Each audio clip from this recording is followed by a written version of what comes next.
Welcome everyone to our new show, Just Among Friends, where we have a friendship of Christians and Jews. I'm Lori Hines, and I'm excited to host today's episode with our guest speaker, who I will announce shortly.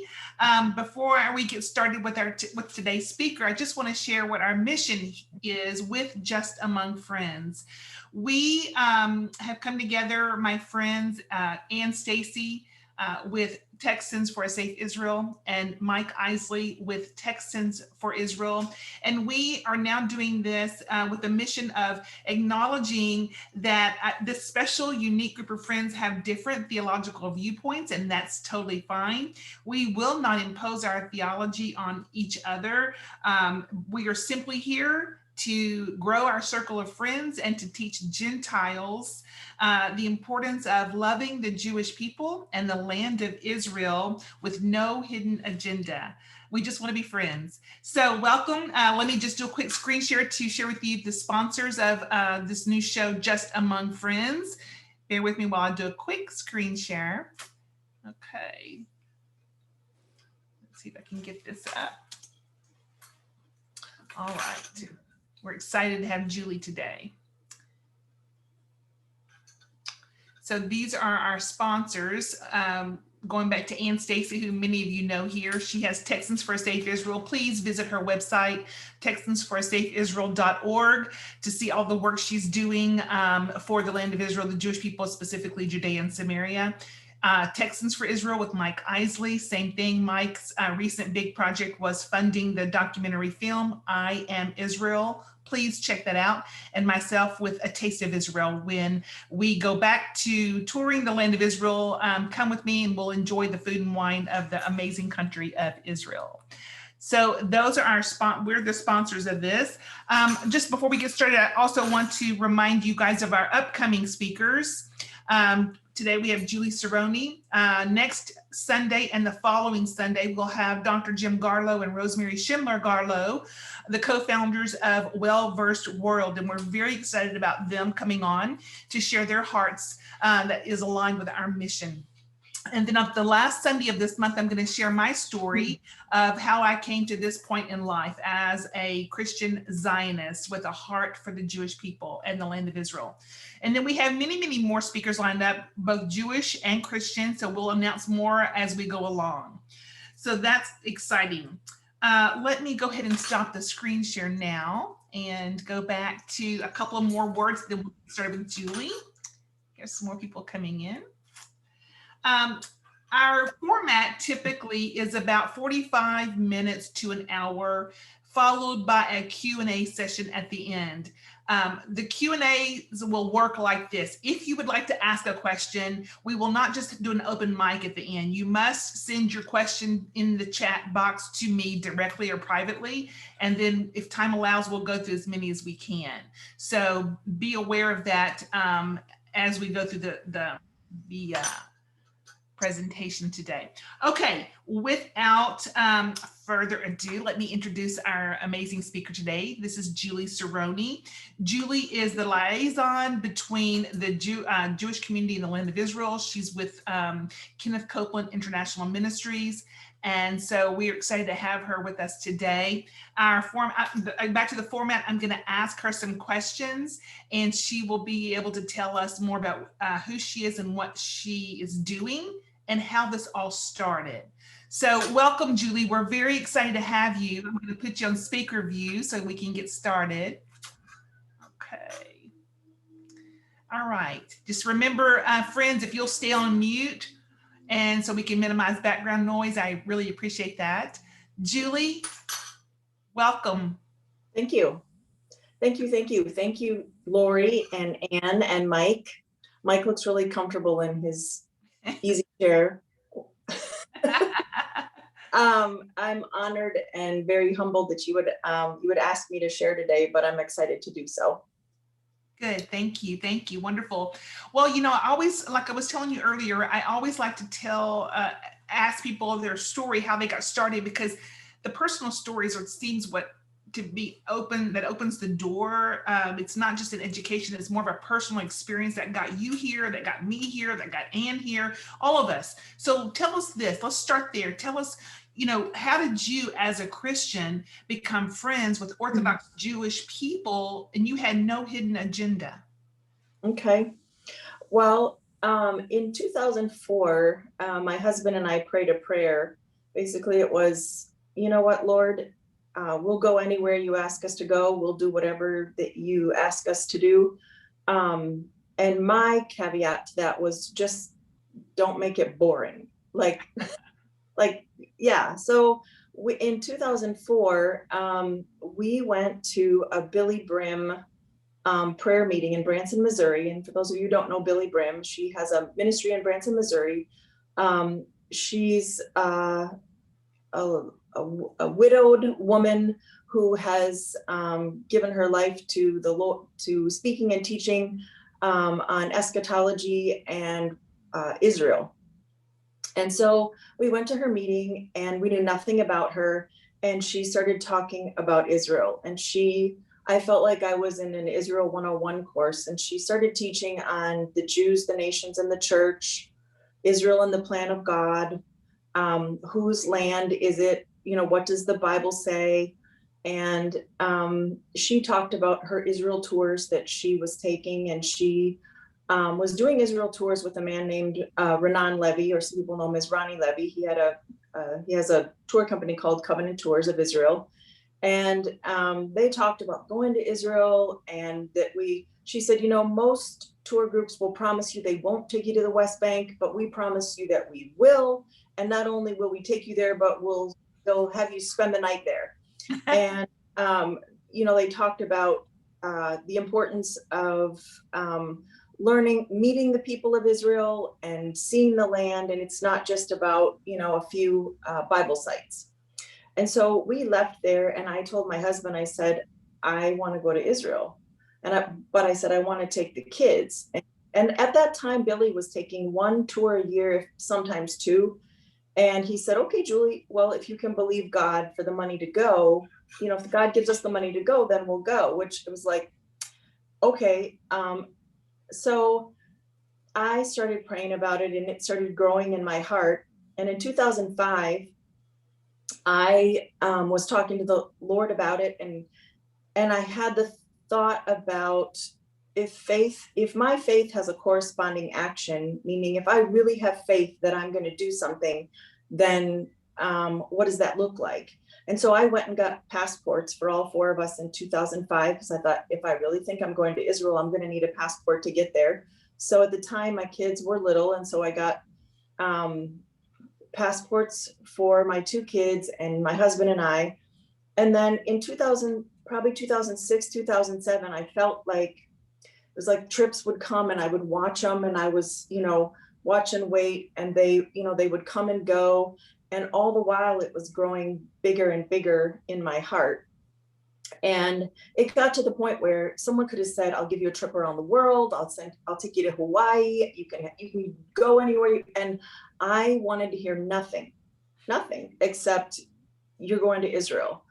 And, I'd hear other people were going, and it just was this desire that I realized that I didn't put there, like it was growing and growing. And so in 2007, Billy Brim started talking about a trip in March of 2008. And I just basically told God, I said, look, either you need to send us on this trip, or you need to take this off of me, because I'm becoming a little bit Israel crazy, like a little obsessed. And so I told him, I said, Lord, I'm going down with this ship. If you don't send us, then I'm just going to tell everyone that you're not the God of the Bible, but you have to do this for us. And so my parents found out about the trip, and they immediately signed up because they had the money in the bank to go. We needed $16,000, and we didn't have that in the bank, so my parents signed up, and there was all the deadlines, anybody who's gone on a tour knows that, there's this date for this month, whatever. We missed all the, and my mom kept calling the travel agent and asking, my daughter and her family feel like they're really supposed to come. Is it too late? And she'd say, well, if they could get their money in by such and such a date, and the day would come and go and nothing. And so during this time, we told our jobs that we were going to Israel, and we told the school that we were taking our kids to Israel. And so in our world, it was like everyone around us were like, oh yeah, you guys are going to Israel. And they'd say, are you getting excited for your trip? And we'd be like, uh-huh. And we were the only ones that knew that we didn't really have tickets. And so it was getting closer and closer. And my son was 8 at the time. We'd come home from school and he'd run to the mailbox to see if there was money in the mailbox. My daughter came home from school one time and she said, the whole class prayed for our trip to Israel. And I was like, oh my gosh, am I gonna wreck my children with this crazy faith project to get to Israel? And so my husband, I knew that he was watching the horizon thinking, is this going to be the Titanic, or what exactly is happening here? And so he asked me, Julie, are you sure you heard God? And I would go for drives and I would just get alone and I would cry and cry. And because the pressure, like in the natural, what I saw in front of me looked impossible, just looked impossible, as I didn't have a source. And I'd also made a commitment that I wasn't going to tell a bunch of people that I needed, it was like, I wasn't going to try to raise money or get people to give me money. Oh Lord, either you're doing this or I don't want it. And so the Lord gave me the scripture in Habakkuk 2 that says, do not therefore fling away your fearless confidence, for it carries with it a great and glorious compensation of reward, and it won't be behindhand on its appointed day. And so I would speak that scripture, I would read it. And when I would just get quiet, it was like a peace would come over me, like you're going. And so it's now like a week before the tour. And I'm like, have to find a way to push back against the pressure. And so I pack all of our suitcases. So I pack all the suitcases, and then it's like 3 days before the trip. And I walk in one day and my husband says, I'm going to buy the tickets. And I was like, with what money? And he said, my dad just called and my grandmother left us an inheritance. She had died like 2 years before. And then he said, the money showed up today. And he said, $21,000 just got deposited in our checking account. And so at this point, the kids are like running all over the house, and like we're all so excited. But then it's like it occurs to me, like, what if we can't get on the tour? Like there's other factors here. So I emailed Billy's office, and I got an email back from Ronnie Levy, and I'd heard him speak. For those of you who don't know Ronnie, he was an advisor to Prime Minister Ariel Sharon, and he is a huge Zionist and speaks around the United States on behalf of Israel. So I get this email back from him, and he says, are you serious? He said, because if you're serious, today's the last day you could sign up, and we have four spots left. And so Wow. we bought our tickets and got all the special security from El Al for flying last minute. Wow.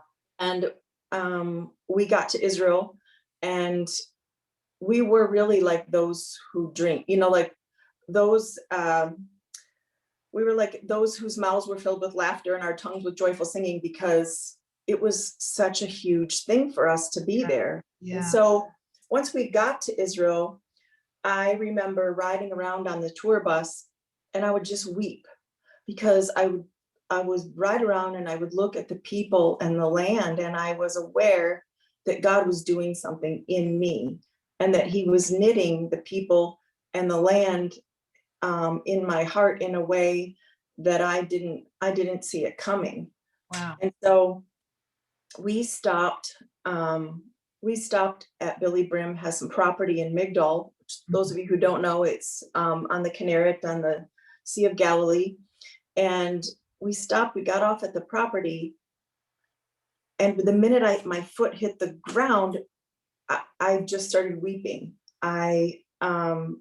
Like big tears, and like the kind of not like a cry that I could even control. It was more like it was happening to me. And Ethan was looking at me like, are you gonna be okay? You looking like a little bit of a crazy person right now.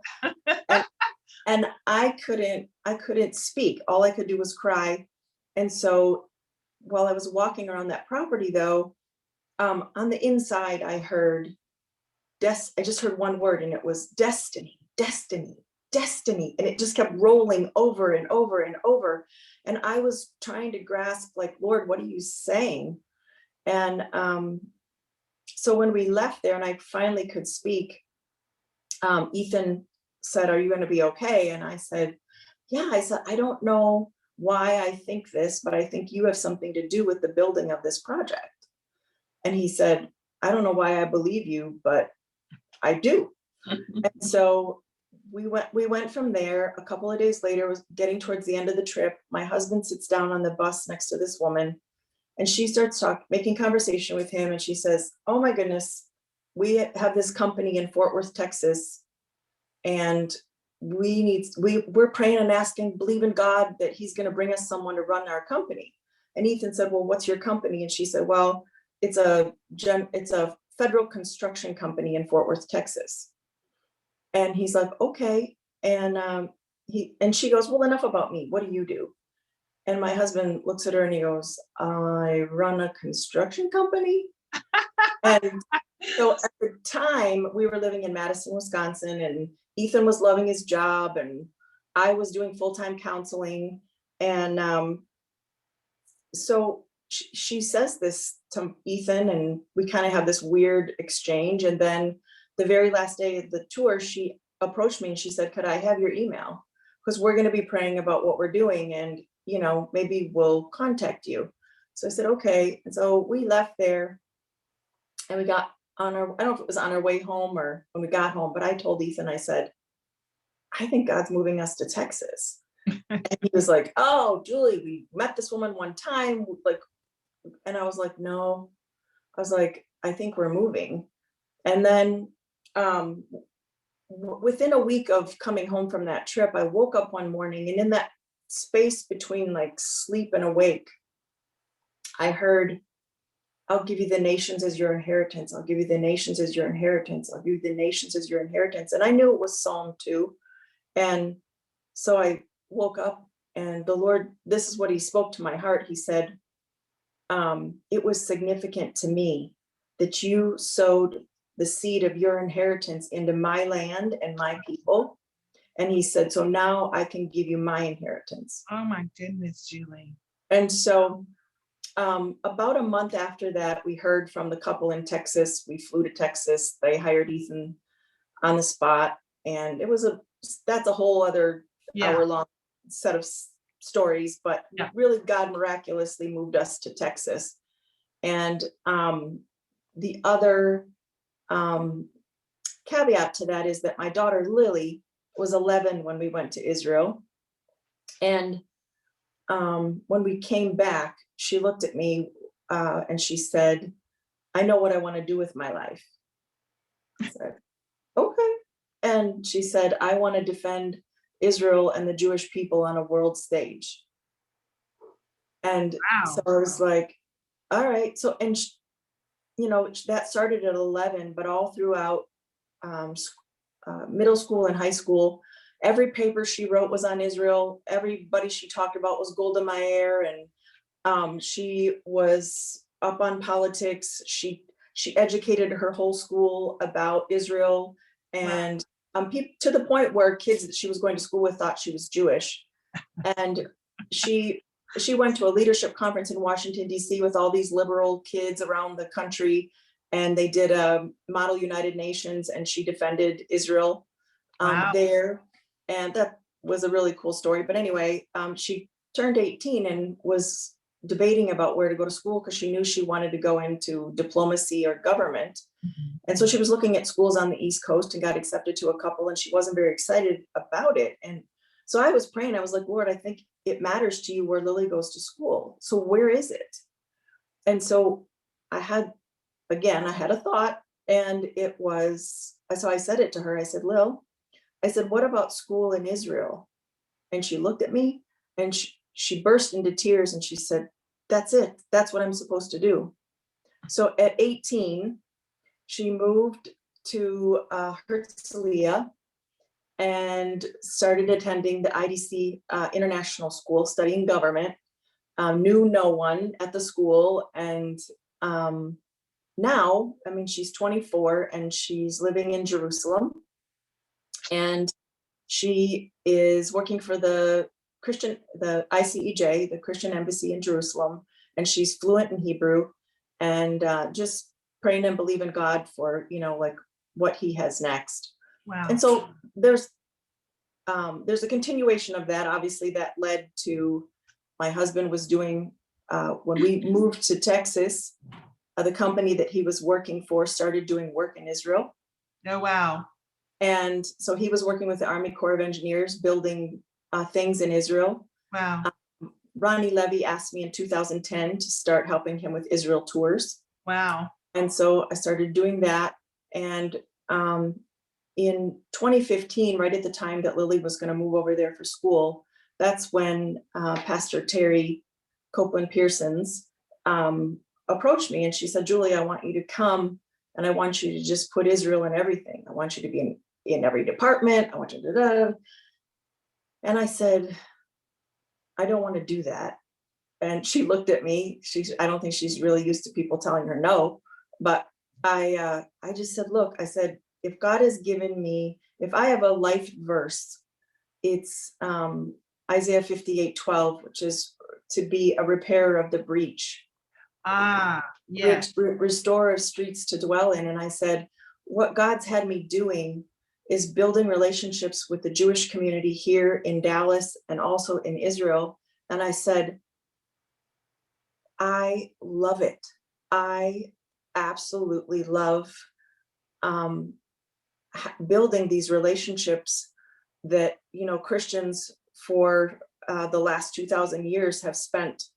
Now, do I think they were, really Christians? No, but a lot of horrible things were done under the sign of the cross to the Jews. Right. And I really felt like part of my call was to repair that and to restore the relationship between Christians and Jews. And so I asked Pastor Terry, I said, let me do what I think I'm anointed to do. And well, let me interrupt you, forgive me, but let me go back before we go to this, because that's the next question. I just want to go back to the first question, which was, become friends with the Orthodox Jews. So is it fair to say that Ronnie Levy was your first Jewish friend? Oh, for sure. Ronnie was my first Jewish friend, and he's not Orthodox, okay, but there was huge education in becoming friends with him and his family, because his family ended up, we went and vacationed with them in Israel. We stayed in Rosh Hashanah, and then they came here for a month and one summer and spent time with us. So there was a whole lot of cross education. But as far as the Orthodox community, I went to actually as a invitation from Ann Stacy to a Dallas Area Torah Association dinner that Glenn Beck spoke at. I think that was in 2015-ish, and wound up meeting Rabbi Yerachmiel Fried, who was the dean of the Dallas Area Torah Association there in Dallas. And we ended up striking up a conversation. And after the meal was over, and he was like the head of the whole thing, and I think there was like 2,000 people there, and I got up from my chair and I turned around and he was standing right there. And he said, I'd like to get to know you better. Wow. Now, I don't even know if Rabbi Fried at that time had any Christian friends. It was something really that only the Lord could do. And so our family became friends with him and his family. And, I asked if he would, if I could study Torah with him. Oh, And wow. Ethan was like, Julie, like, how?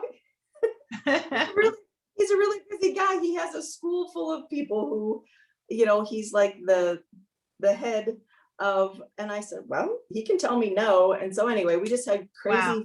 crazy favor with him. Yeah. And then when he knew we were going back and forth to Israel, he ended up introducing me to an Orthodox rabbi from Esha Torah in Jerusalem, who wound up being a good friend of ours and using my daughter in a video that they produced about not dividing Jerusalem. Oh, And fun. Yeah. so it was like, that connection with a head rabbi in Dallas. It was like, if I was kosher to him, then I don't think the rest of the Jews Right. were like, well, if Rabbi Right. Fried's okay, I guess she's okay. Right. And That's amazing. And yeah, I'll say that I can testify to that. When you become friends with Jewish people, it's like I wear it as a badge of honor, as you do, I'm sure, because they lovingly accept you into their circle of friendship and family. And it's a very, very special privilege to call our Jewish people a friend. So I love that. I'm not surprised that Dallas Rabbi connected you to the Jerusalem guy at Aish Torah. That's how it works. Well, okay, that leads me back to, now we have a few more questions I want to ask you, and we're about halfway through, so I want to go briefly. Can you go back to what you were beginning to talk about when you had about 10 years ago, your defining moment where you were hearing more about this, you were being called to be a repairer of the breach. Briefly tell us about that. okay, so Ethan, my husband at the time, was I think building some barracks for the IDF in Israel through the Army Corps of Engineers. And so the construction company that Ethan was using was a neighbor of Ronnie Levy's. And so we were having dinner one night at these Jewish friends' home in Israel. And it was Ronnie and his wife, Ethan and I, and then two other Jewish couples were with us. And they were very left leaning. And so we were at dinner, and Ronnie is, a huge Israeli patriot, and he was talking, and they were like, like they were shocked at some of the things he was saying. And I was just listening to them talk, and both of the other couples talked about, the one couples talked about how her parents met. Her dad was from Auschwitz and her mom came from out of Dachau. And like, so these are people with an amazing story. Yeah. And then on top of that, they were talking about, oh, the poor Palestinians. Oh, yes. And they were talking about, oh, the poor Palestinians, like they shouldn't have to sing our national anthem. And, and I was just stupefied, I was, Yeah, and yeah. so finally I just said to him, I said, help me understand something. I said, as people who literally you were almost snuffed out by your enemies, and God brought you back to your ancestral homeland, like this is your land, like why do you care? And the one woman looked at me and she said, it's the Jewish problem.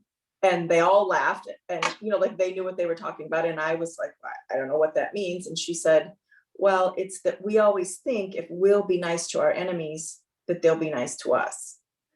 And so I was telling him, I said, I think that this is your land. I think it belongs to you. I don't think you need to apologize for it. It's okay to be kind to the stranger among you, and to be benevolent and be good. But when it comes down to like, whose land is it? It's yours. And nobody, God gave it to you in a deed, and discussion over. That's right. That's and so at the end of the night, one woman went and was getting, she was a potter, and she was getting me stuff to give me gifts. And the other woman came to me, and she started crying. And she said, I didn't know that people like you existed. She said, here in Israel, we think that everyone is against us. Wow. And we think that, that people are always mad at us, and like we need to apologize, like we need to give up land or we need to apologize. And she looked at me and she said, thank you for loving us. Wow. And it was just like for me, it was like the culmination of like the repair of the breach. Like Yeah. I knew Yeah. that I was right where I was supposed to be. In that very moment, that was a divine meeting. That's an amazing story. And I'm sure, life-changing, more than one level for more than one person. So that's an incredible story. This leads me to another question about the land of Israel, and fast forwarding to this year, in the recent months into the end of 2020. You were in Israel during the pandemic. So tell us, when nobody else could get in, you ended up being able to travel and spend 5 weeks in Israel in the fall, this past fall, during the height of the pandemic, when the airport at Ben Gurion was closed. What was that about? How'd you do that? And what were you there doing? So I had originally had a trip scheduled in May, and obviously that didn't happen. And I was watching it and I just kept thinking, like, it's going to open up, it's going to open up. And so it was like April, May, June, and into July. And it was like when my daughter was there, it became, it was like twofold. It was like, one is like my friends, I have some of my closest friends on the planet live in Israel. And a lot of them are in tourism. And I just started grieving over the situation there. They were trapped, they weren't working, they were just desperate. And so I began to cry out to the Lord about going to Israel. And I started to have this idea about doing a virtual tour. Taking a camera crew from Israel, putting them to work, putting some tour guides to work, putting some bus drivers to work, and doing this virtual tour, showing people the land because no one else could travel, and doing like TV, coverage, and then also social media, and then going around and seeing all of the charitable places that Kenneth Copeland Ministries supports, checking in on them, and handing out some checks.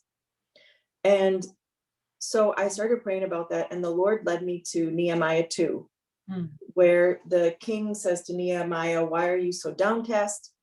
And he says, why shouldn't I be? Jerusalem lies in ruins. And he said, what do you want? And Nehemiah said, so I set for him a time. I told him when I wanted to go. I told him what I wanted. I told him I need permission to go. I told him I need money for where I will live. I need money for the work that I'll do. And, basically the Lord said, use this as a blueprint for your trip.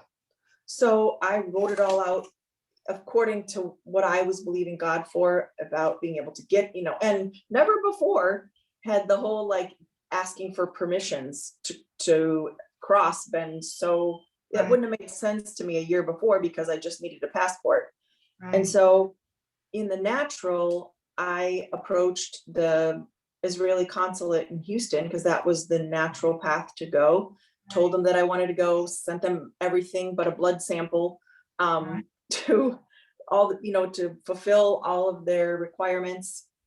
And all the while I was waiting to hear from the consulate, I was working on the plan at work, and it was like stuff was just falling into place. Maybe even people who would have before been like a roadblock were trying to help me. It was just, everything was lining up, and they got to the place where everything was set up, everything was organized. The people in Israel were all just ready and waiting for me to push the button. And all I needed was the permission to go.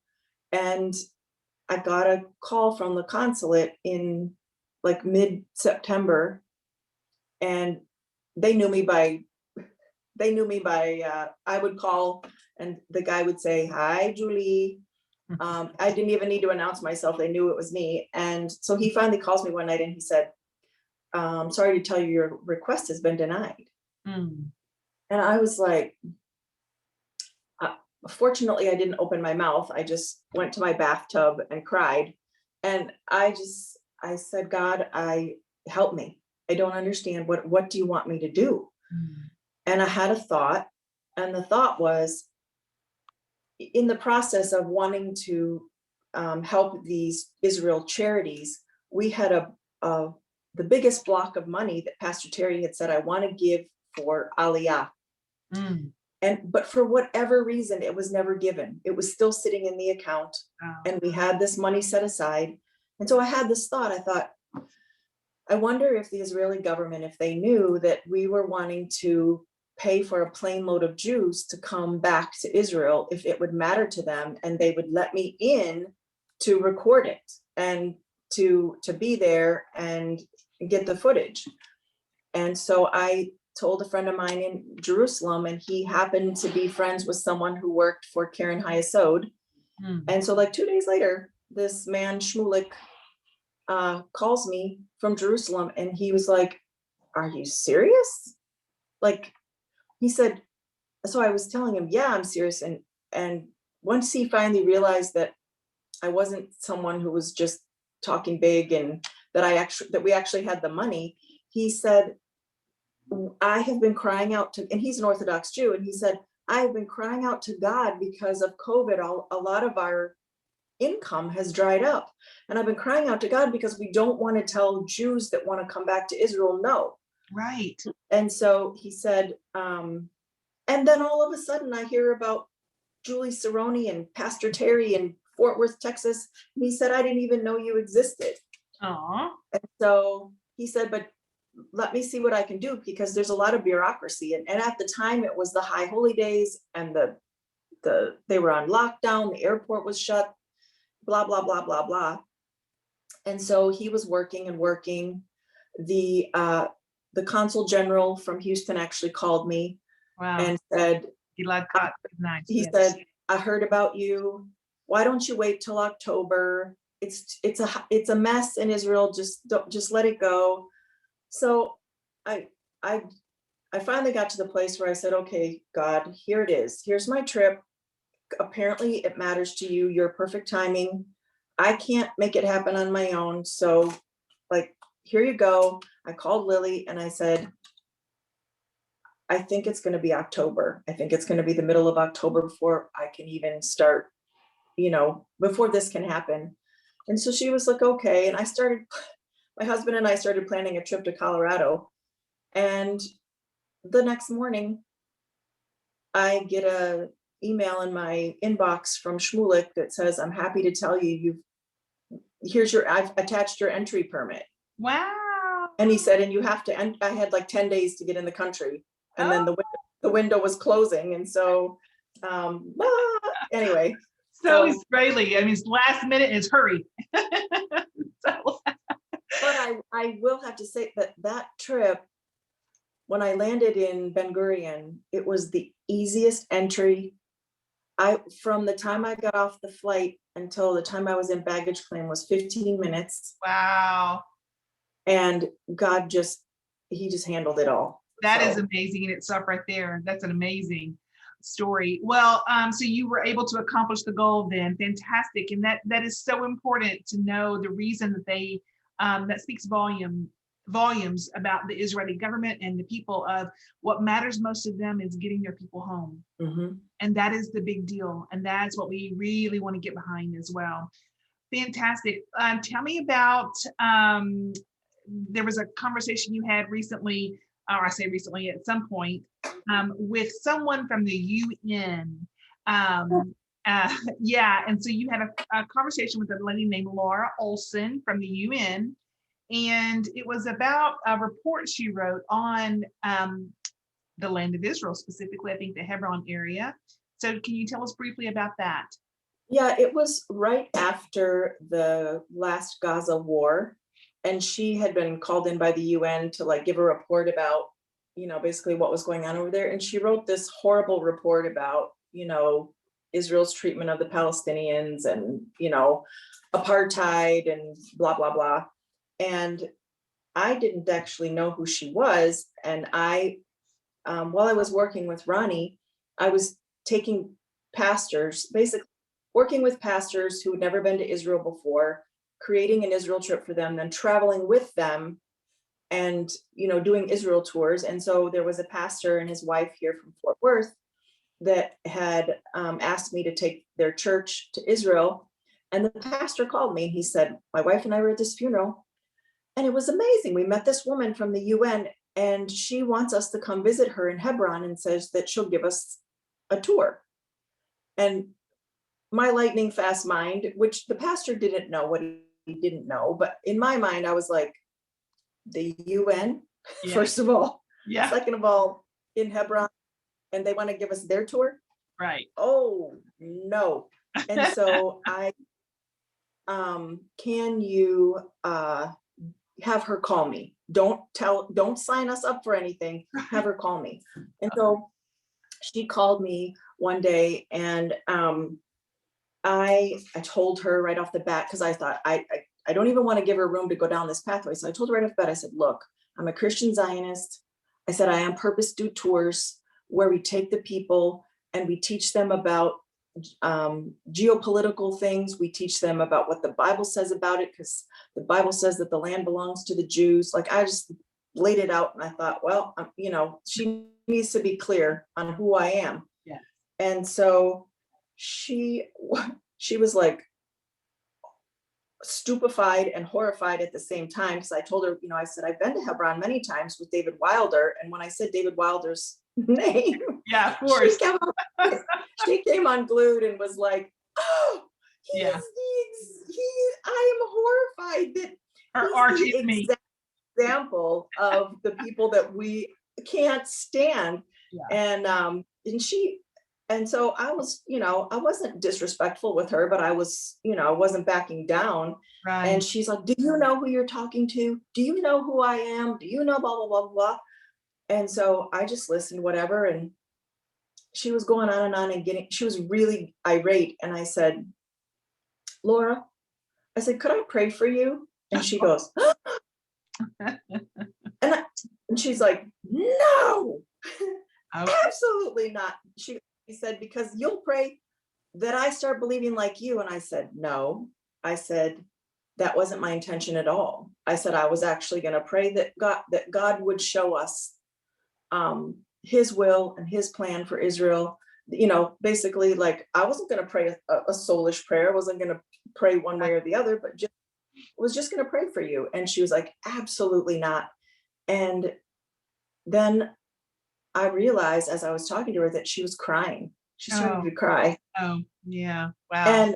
And she said, well, if the Bible really does say that the land belongs to the Jews, then the Bible's wrong. Okay. And I was like, and I think once she heard herself say that, it kind of impacted her. Yeah. Anyway, she was in tears and emotional, and she finally said, you know what, I gotta go. I can't talk to you anymore. And she hung up the phone on me. Oh, wow. So, wow. We never know how our conversations will lead to other things in the future, but that was a very interesting, when you first told me about that story, it reminded me of videos I used to watch that were done by Ari Fold of blessed memory. He used to go out to Hebron and engage the UN workers there that were bringing in people on those trips to tell them the Palestinian take on that story. And he would try to engage them and have them give him facts on why they believed what they believed, and they couldn't. And it was just so much in what you said to her, what he was doing, the work he was doing, and so many others is so important. And I just appreciate that story that you shared with us. And what an opportunity. The one thing that she said that other people would have believed, but because I had been there and seen it with my own eyes, right. I was like, that was simply not true, was she said, the Palestinians are just trying to walk to and from their houses, and the Jews are doing, assaulting them and throwing stuff at them. And I was like, you know what, Laura? The Jews live in a little tiny strip of land, and they're not allowed to go in the Palestinian areas. The Palestinians are allowed to go in their area, but not vice versa. Right. So if they're mixing in Jewish neighborhoods.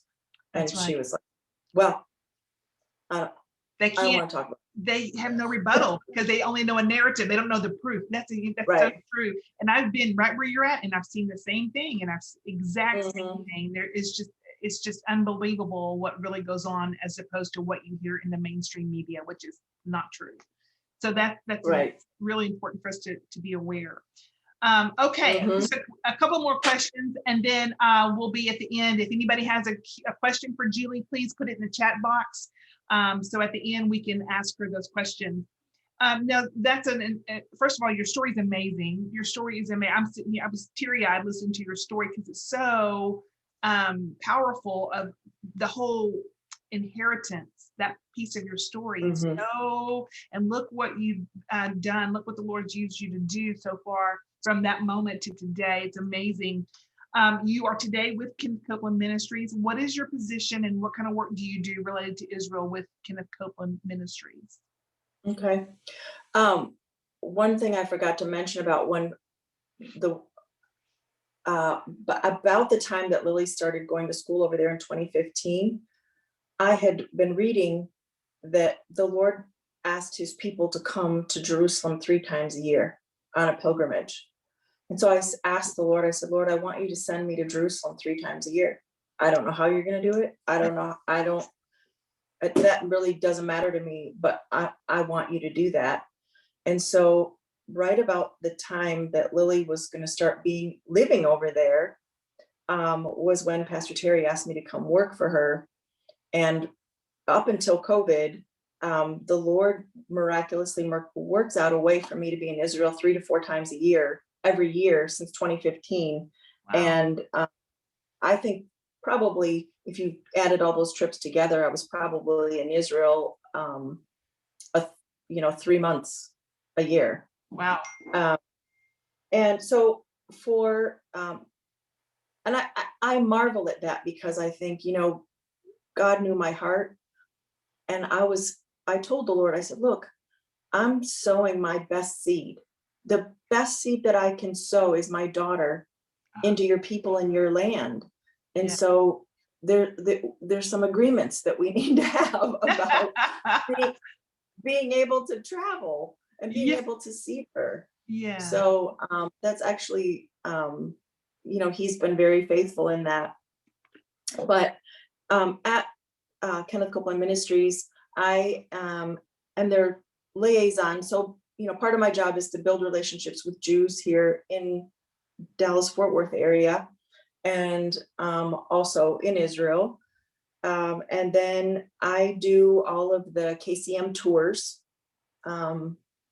So planning, basically like wind up, the last one we did right before COVID started. I think we had about 180 people who took and did like a 10-day tour over there. And we're working towards, obviously, as are you, when it looks like we can plan another tour, I will be doing that. Also, I'm in charge of the benevolent giving. Kenneth Copeland Ministries and Eagle Mountain International Church has an Israel fund. In the back of the sanctuary, they have boxes that people can always just put money in. They stay out all the time for Israel. But then we also have done some Night to Honor Israel's. We're connected to Christians United for Israel and John Higgie's organization and Daughters for Zion. So I have been heavily involved with them. That's amazing. And also the Kenneth Copeland Bible College, Pastor Terry asked me and Pastor Greg Stevens to start an Israel class. So for the last 3 years, they've added an Israel class that all of these Bible school students have to take in order to graduate. And so what's Right. exciting about that is that, a lot of the pastors who are coming out of these theological schools are learning replacement theology, or they're learning, I don't know what they're learning, or they're learning nothing about Israel. And so it's exciting to be a part of producing pastors who who have a very clear understanding of God's covenant with the Jewish people, and that it's an everlasting covenant, and that it's our job to love and bless the Jews, not to beat them over the head with the Bible. That's great. Wow, that is the period at the end of this long sentence. And I'm telling you, we're going to highlight that period. That's amazing. Thank you, Julie, so much. We have many more speakers that are lined up that are going to continue this conversation about covenant. What does covenant mean? And how to love the Jewish people correctly according to biblical understanding. So I love that you said that, Julie. Thank you for saying that. And this is a great place to end. In closing, what would you say to Christians who may not be where you're at or have the understanding that you have, and thankfully others now? How should a Christian become a friend with a Jewish person if there's no Jewish people in their life, and also with no hidden agenda, to have the correct understanding? What are some things that people can do, Christians can do? Well, I think the first thing is to understand how big it is in the heart of God, for Christians to love his people and to love his land. I was driving down the road one day many years ago now, and the Lord said to me, thank you for making the apple of my eye the apple of your eye. And so it's like understanding that when God speaks about Israel as the pupil of his eye, that it's not just kind of like, well, there's all these things that God, that are connected to God. It's like, no, it's really, really important to the heart of God. And so one way I would say, obviously, is start praying for Israel. Whenever you start praying for someone, or like I pray for Bibi Netanyahu specifically. And it's like, when you spend time praying for someone, it's like God starts to give you a heart for that person, and or that place. And so I think prayer is huge, because there's scriptures about basically the Lord saying, keep not silent, that he has watchmen on the walls. And I think the faithfulness of praying for Israel, it's like you can do that in your living room, and no one else has to know or see. Not that it matters if they do, but the point is, if you're faithful to do that, God sees and God knows, and he can give you the desires of your heart. I would say, secondly, would be support Israel with your finances. Yeah. It's like where your treasure is, there your heart will be also. If you say that you love Israel and you love the Jewish people, then find a place that's doing something that that captures your heart, or that you're connected to, and give. I would also say prayer, money, get involved with like a kufi, the advocacy thing. Talk to people about it. When you hear people say anti-Semitic things or make statements of stuff that they just don't know about, don't just sit silent. Right. It's like, educate people. Yes. So, and then of course, visit. Yes. Nothing changes your perspective about Israel like a trip there, and suddenly, the pages of your Bible come to life. And then for me, that really affected my prayer life, because when I would meet Jews, and then you hear about, like, I knew some IDF soldiers, and then all of a sudden, like when they had to go into Gaza, and I knew some of the people that were involved in that. It was really easy for me to pray for them because I saw faces. That's wonderful. I love that, Julie. That is so true. Everything you said: prayer, financial support, learn the history of the Jews, the geopolitical stuff, don't stay silent, and go to Israel. And I will add, if I may, I'll add two things. One, go with a group that will connect you to meet Jewish people. Don't go on a tour where you stay on the bus and you go to the hotel and you never meet Jewish people. You got to know the Jews. That's the whole point. And because I've heard someone say that, look, the truth of the matter is, The Jewish people do not need Christians, but the Christians need the Jewish people. Right. Okay. And I just think that's so simple, but yet so true. And so we need our Jewish friends in our life. And so thank you for joining us today. Your presentation is fantastic. Couple of comments here. Julie, this was an amazing testimony. Thank you for sharing. Julie, this was amazing. Each week, she says, I'd like to see how much I enjoyed this program so much. Thank you, Julie, for sharing your heart. We have a Jewish friend here that says, thank you so much, Julie. That's amazing. Another one, excellent presentation. So happy this is going to continue. I'm Israel Chai, the people of Israel live. A very inspiring, Julie. Kol hakavod to all of you. So you can see we're all giving you a big clap, guys. Let's give a big clap to Julie. And the seed that she's planted, she's given her daughter. I mean, all of that we've heard is just an amazing story. May your work continue. May it be blessed. And may more people join our circle of friends. Thank you for joining us. I don't see any questions. Everybody's just clapping and standing up for you. And we love you, Julie. We are behind you.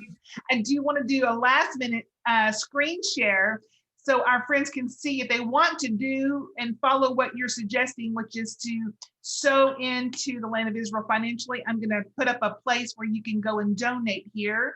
Give me 1 second to let this all pop back up. Here is a place you can go and donate through the ministry that Julie works with. So here are the steps, very easy. Go to emic.org, go to giving, choose your dollar amount, scroll down, click on choose EMIC Blessed Israel box, and there you can donate. I'll leave this up for a second so you can take a screenshot of this. So it's very easy, emic.org, scroll down to EMIC Blessed Israel, and there you can donate. So that is it, folks. We are at the end of today's presentation with Just Among Friends. Thank you, Julie Sironi with Kenneth Copeland Ministries, for sharing your story and the work that you're doing to sow into God's people and the land of Israel. Hopefully you and I will meet up in Jerusalem soon whenever we get to go back. Yes. That would be so fun. I love Dallas, but I love Jerusalem more. So. And I want the food tour for sure. Yes, I'll show you all around. I'll take you to the best places. All right, my friends, thank you all for joining us. Next week, we will have Dr. Jim Garlow, Rosemary Schindler Garlow for the next 2 Sundays. Please keep the Zoom link you're using now. It's the same Zoom link. So we look forward to seeing you guys next week. Have a great week, everybody. Thanks for joining us. Bye-bye. Thank you. Bye. You're welcome.